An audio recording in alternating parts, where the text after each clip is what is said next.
Hi everybody. Alright, that was a close-up of all the nav lights. So in this video, we're continuing to work on miscellaneous stuff, and that includes finalizing this seat pan stuff. Right, so the seat pan coming off, so you can see still had the vinyl on top. We need to process that, deburr it, add some nut plates.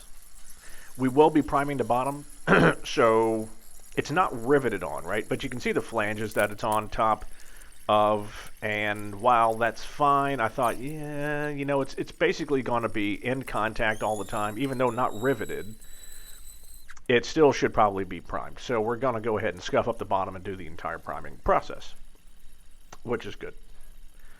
Want to thank my sister-in-law Christine real quick. She sent me this awesome hoodie for Christmas. So she lives in northern British Columbia. She's a safety manager, and that's the kind of hoodie that they just wear as a base layer around for the winter.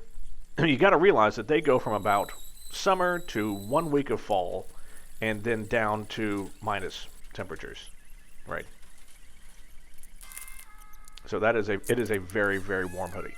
All right, so when I was taking the seat pan off on the pilot seat, lo and behold, to my surprise, I hadn't actually put the connector on for the brake lines to go down to the wheels.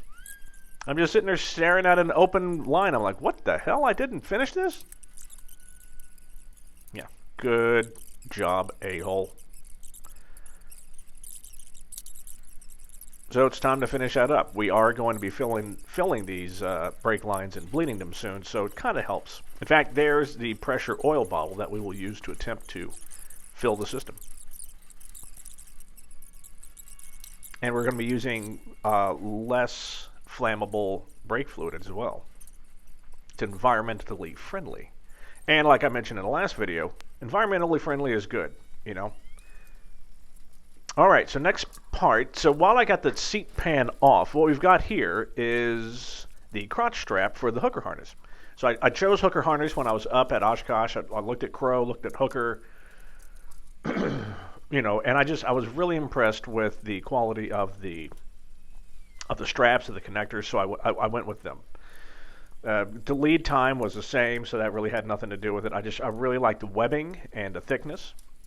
Now, the one thing is I'm not actually going to be putting a crotch strap in. You really only need that if you're going to be doing like aerobatics.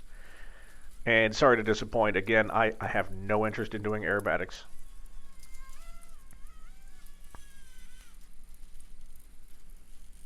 So I tried it in, and it works, but then I thought, you know, no one needs that. So taking that back out.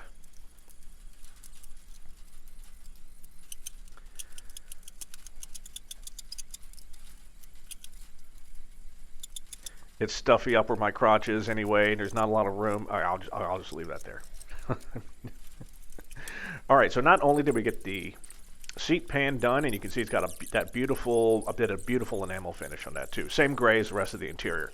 We also have, there is the control cover. Now, here's a warning for everybody. If you're going to be doing the EFI system where you have a return fuel line, the sort of the restrainers that hold the fuel lines across the fuselage here that bring them out towards the wings, so the retaining clips basically. If you have both lines in, because it's got two line slots, but you have to increase the size of the second slot if you want to have the same size line returning to the fuel tank.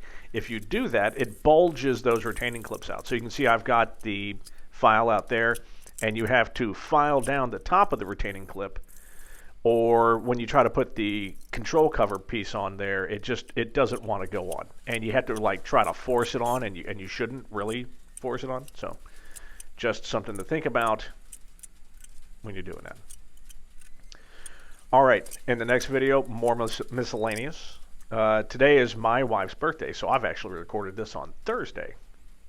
Wait, no, today's Saturday. Yeah, so I recorded this on Thursday. All right, have a good weekend, everyone.